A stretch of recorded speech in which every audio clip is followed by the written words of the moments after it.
Eles mandaram que eu saísse da minha própria casa no dia em que enterrei meu marido. Eu ainda nem tinha tirado o vestido preto. A casa ainda estava com cheiro de lírios e incenso. As pessoas tinham acabado de ir embora. Vizinhos, parentes distantes, vozes cheias de pena que desapareceram no instante em que a porta se fechou. E então eu ouvi: junta suas coisas e vá embora. O seu lugar é do lado de fora do portão. A voz da minha sogra, fria, firme, como se ela estivesse esperando por aquele momento havia muito tempo. Eu estava parada no corredor, fora do campo de visão deles, com uma das mãos apoiada na parede para manter o equilíbrio. Por um segundo, achei que tinha entendido errado. Não tinha. Meu sogro não discutiu, não hesitou, nem sequer abaixou a voz. Ela não é mais da família. Não sem ele. Não sem ele. 8 anos de casamento apagados em uma única frase. Eu não entrei na sala imediatamente. Fiquei ali, parada, ouvindo os dois decidirem a minha vida como se eu nem estivesse naquela casa, como se eu já tivesse desaparecido dali. O que eles não sabiam, o que eu nunca tinha contado para ninguém, era que meu marido tinha deixado algo para mim antes de morrer. Não apenas lembranças. Não apenas luto. Uma aplicação milionária no meu nome, vários imóveis e uma casa em Trancoso, na Bahia, registrada exclusivamente para mim. Eu não tinha dito nada no velório. Nada durante os abraços de condolências. Nada enquanto olhavam para mim como se eu não tivesse mais nada na vida. Então, quando finalmente entrei na sala, eu não discuti. Não chorei. Apenas assenti. Tá bom, eu disse baixinho. Depois fui para o quarto e tomei uma decisão que mudaria tudo. Eu não arrumei tudo. Apenas o necessário. Uma mala, documentos, meu passaporte e um envelope pequeno que eu mantinha escondido desde os dias em que meu marido estava internado no Hospital Albert Einstein. Ele tinha me entregado aquilo 2 dias antes de morrer. Não abre aqui, ele tinha dito. Espera ficar sozinha. Na época eu não tinha entendido o motivo. Até agora. Sentei na beirada da cama, com as mãos firmes, e abri o envelope. Dentro havia uma carta e uma pasta com documentos. Reconheci a letra dele imediatamente. Se você está lendo isso, significa que eu não estou mais aí para te proteger. Engoli em seco e continuei lendo. Meus pais vão tentar controlar tudo. A casa, as contas, talvez até você. Ele sabia. Cada palavra parecia escrita exatamente para aquele momento. Não discuta com eles. Não brigue. Deixe que pensem o que quiserem. Parei a leitura por um instante, porque era exatamente o que eu tinha acabado de fazer. Tudo o que importa já está protegido. Os investimentos, os imóveis, as empresas, tudo está no seu nome. Não compartilhado. Não acessível. Apenas seu. Milhões em patrimônio. A casa na Bahia. Tudo fora do alcance deles. Soltei o ar devagar antes de terminar a carta. Quando chegar a hora, você vai saber o que fazer. Dobrei o papel cuidadosamente e coloquei de volta no envelope. Do lado de fora do quarto eu conseguia ouvir movimentação, gavetas abrindo, passos apressados. Eles não estavam esperando que eu fosse embora. Estavam se preparando para isso. Eu me levantei, fechei a mala e dei uma última olhada no quarto. Não para os móveis. Não para as paredes. Mas para a versão de mim mesma que tinha permanecido calada por tempo demais. Depois peguei minha bolsa e saí exatamente da forma como eles queriam. Sem discussão. Sem escândalo. Sem dizer uma palavra. Porque eles achavam que estavam me expulsando. Não percebiam que eu estava prestes a tirar deles algo muito maior. Eu não fui para longe. Apenas atravessei a rua. Havia uma cafeteria pequena na esquina, silenciosa, meio vazia, daquele tipo de lugar para o qual ninguém presta atenção. Sentei perto da janela, deixei a mala ao meu lado e pedi um café que não cheguei a tomar. Dali eu conseguia ver o prédio. Meu prédio. Ou pelo menos aquele que eles achavam que agora era deles. As luzes começaram a acender uma por uma, sombras se movendo atrás das cortinas. Eles não estavam sofrendo pela perda. Estavam se acomodando. Peguei o celular dentro da bolsa. Já havia chamadas perdidas, números desconhecidos, provavelmente parentes, talvez advogados da família. Ignorei todos. Em vez disso, abri outra coisa. Um e-mail. O mesmo que meu marido tinha me enviado meses antes, marcado como importante, mas nunca explicado. Na época eu não questionei. Agora eu entendia o motivo. Anexados havia contratos, registros de imóveis, confirmações bancárias e uma linha que chamou minha atenção mais do que qualquer outra. Titular principal, Renata Almeida. Meu nome. Não o dele. Não o dos pais dele. O meu. Tudo ligado a ele, participações em empresas, imóveis, aplicações financeiras, estava legalmente separado, redirecionado e protegido. Recostei devagar na cadeira enquanto observava o prédio do outro lado da rua. Ela não é mais da família. Não sem ele. As palavras do meu sogro ecoaram na minha cabeça. Ele tinha razão em uma coisa. Eles realmente não eram mais minha família. Mas não pelo motivo que ele imaginava. Abri meus contatos e selecionei um número que ainda não tinha usado. O advogado responsável pelo inventário. O homem em quem meu marido confiava. O único que já sabia de tudo. A ligação foi atendida no primeiro toque. Dona Renata, ele disse calmamente. Acho que chegou a hora, respondi. E do outro lado da rua eles não faziam ideia de que o relógio tinha acabado de começar a correr. Ótimo, o advogado respondeu. Eu estava esperando sua ligação. Isso não me surpreendeu. Meu marido nunca deixava nada inacabado. Fui expulsa da casa, falei com tranquilidade. Eles deixaram claro que não sou bem-vinda. Houve uma breve pausa. Isso facilita algumas coisas. Olhei novamente para o prédio. Luzes acesas. Movimento. Conforto. Me explica exatamente a situação, pedi. A voz dele permaneceu estável. Tudo relacionado ao patrimônio do seu marido, investimentos, imóveis, participações empresariais e contas, já foi transferido dentro da estrutura prevista no planejamento patrimonial. Os pais dele não possuem direito sobre esses bens específicos. Assenti em silêncio. Eu já imaginava isso. O que talvez a senhora ainda não saiba, ele continuou, é que o imóvel onde eles estão morando neste momento está vinculado a uma holding registrada no seu nome. Fiquei imóvel. O que isso significa? Perguntei.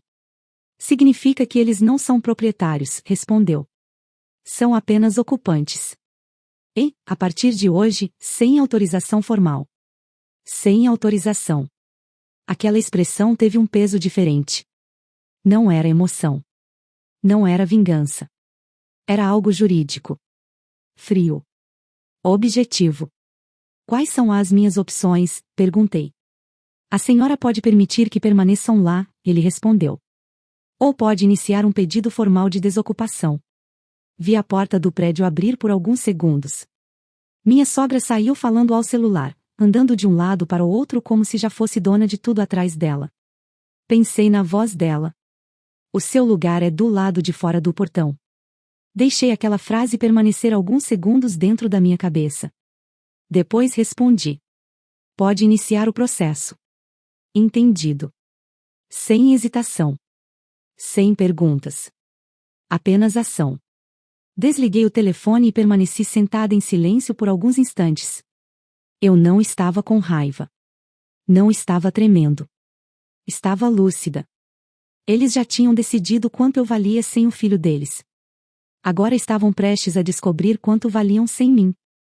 E, dessa vez, não seria uma discussão. Seriam documentos, notificações e assinaturas. A notificação foi entregue na manhã seguinte. Não por mim. Por um oficial do cartório acompanhado de um advogado do escritório responsável pelo inventário, usando terno escuro e expressão neutra. Ele não precisou tocar a campainha 2 vezes. Eu estava novamente do outro lado da rua, sentada na mesma cafeteria, na mesma mesa perto da janela. Dessa vez havia um café diante de mim. Mesmo assim, eu ainda não conseguia beber. Vi a porta abrir. Meu sogro apareceu primeiro, pegou o envelope e, a princípio, não deu muita atenção. Depois abriu. Tudo mudou. Mesmo de longe eu consegui perceber. A postura dele endureceu. Os olhos desaceleraram sobre as linhas do documento. Ele voltou para o começo e releu tudo mais uma vez, como se precisasse confirmar que aquilo era real. Então minha sogra apareceu atrás dele, impaciente. Quem é? Perguntou. Ele não respondeu. Apenas entregou os papéis para ela. Minha sogra leu rápido demais na primeira vez. Depois parou. Voltou para o topo da página e releu, agora mais devagar.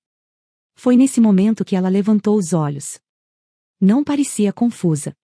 Parecia alarmada. Recostei levemente na cadeira e continuei observando. Os dois saíram para a calçada juntos. As vozes começaram a subir, sem o controle calculado do dia anterior. O que é isso? Ela exigiu saber. Uma notificação de desocupação, respondeu meu sogro com a voz tensa. Desocupação de onde? Ele não respondeu imediatamente. Porque não precisava. Os dois olharam ao mesmo tempo para o prédio atrás deles. O mesmo prédio que acreditavam ser deles. O mesmo do qual tinham acabado de me expulsar. Peguei o celular exatamente naquele instante. Ele começou a tocar. Minha sogra. Deixei chamar uma vez antes de atender. A voz dela já não estava fria. Onde você está? Perguntou. Olhei diretamente para ela através do vidro da cafeteria, do outro lado da rua. Exatamente onde eu preciso estar. Silêncio. Depois a voz dela veio mais baixa. O que significa isso? Eu não alterei o tom. Não expliquei. Apenas disse uma frase. Significa propriedade. E desliguei. Eles chegaram à cafeteria menos de 10 minutos depois. Não vieram andando. Vieram apressados. A porta abriu com força suficiente para algumas pessoas virarem o rosto. Por um segundo ninguém me reconheceu. Até minha sogra me encontrar sentada perto da janela. Os passos dela diminuíram.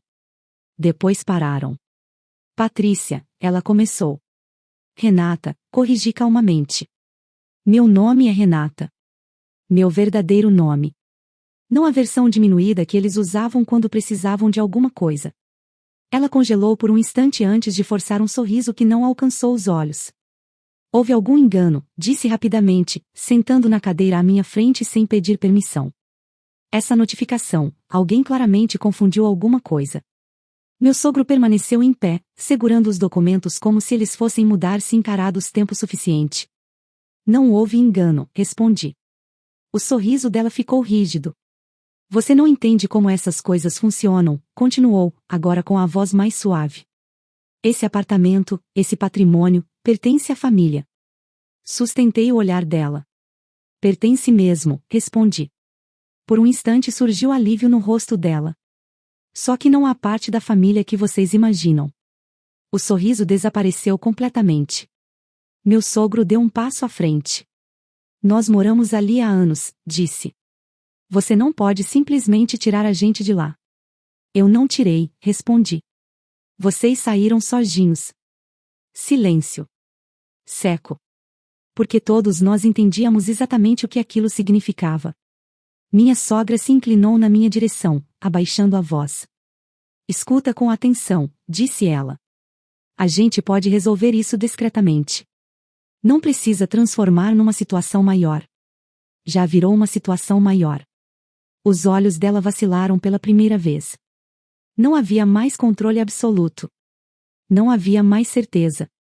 Porque a mulher que eles esperavam ver destruída estava sentada bem na frente deles. E não pretendia sair dali. Eles não discutiram depois disso. Não de verdade. Eles mudaram de estratégia. O tom mudou primeiro. Meu filho nunca gostaria de ver uma coisa dessas acontecendo, minha sogra disse baixinho, tentando uma abordagem mais suave.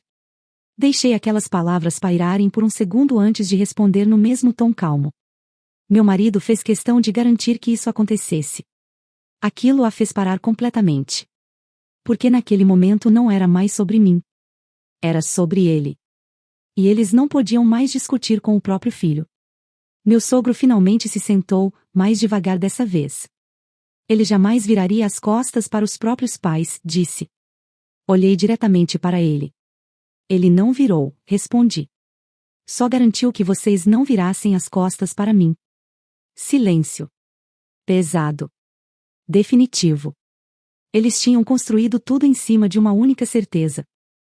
De que eu estava sozinha. De que, sem ele, eu não teria proteção, autoridade nem voz. Eles estavam errados. Sempre estiveram.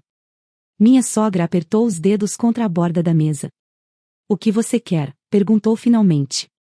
Não era uma exigência. Era uma pergunta. E aquilo era novidade. Eu não respondi imediatamente. Apenas olhei através do vidro da cafeteria para o prédio do outro lado da rua. As luzes continuavam acesas. As portas continuavam abertas. Mas aquele lugar já não pertencia a eles. Nada, respondi. Os dois franziram a testa. Então por que está fazendo isso? Perguntou meu sogro. Levantei devagar, pegando minha bolsa. Porque a resposta não era complicada. Nunca tinha sido. Porque vocês me disseram qual era o meu lugar, falei calmamente. Olhei uma última vez para minha sogra. E eu acreditei. Depois me virei e fui embora, deixando os dois ali pela primeira vez sem controle sobre a situação. Eles não saíram do apartamento imediatamente. Claro que não. Pessoas como eles nunca acreditam que a primeira notificação seja séria. Nem a segunda. Nem a terceira. Eles acreditam em atraso. Em influência. Na ideia de que tudo acaba cedendo quando pressionado o suficiente. Mas daquela vez nada cedeu. A segunda notificação chegou com prazo formal. A terceira veio acompanhada da execução judicial da desocupação. No quarto dia eles estavam arrumando as malas. Não discutiam mais. Não ligavam mais. Estavam apenas quietos. Eu não voltei enquanto eles ainda estavam lá. Não precisava assistir. Já tinha visto o suficiente. Quando finalmente retornei, o apartamento estava vazio. Sem vozes. Sem movimento. Sem presença tentando ocupar um espaço que nunca foi deles. Apenas silêncio. Limpo. Definitivo. Atravessei os cômodos devagar. Fisicamente quase nada tinha mudado. Mas tudo parecia diferente. Mais leve. Como se algo que não pertencia àquele lugar finalmente tivesse sido retirado dali. Sobre a bancada da cozinha havia um bilhete. A letra da minha sogra. Você não precisava fazer isso. Li uma vez. Depois dobrei o papel. Porque ela estava errada. Eu precisava. Não por vingança. Não por dinheiro. Mas por algo mais simples. Clareza. Porque no instante em que eles disseram que o meu lugar era do lado de fora do portão, eles tomaram uma decisão. Eu apenas respondi a ela. Caminhei até a janela e observei a rua lá embaixo. A mesma vista. A mesma cidade. Uma vida completamente diferente. Meu marido tinha me protegido. Não com palavras. Não com promessas. Mas com estrutura. Planejamento. Decisões tomadas muito antes de eu precisar delas.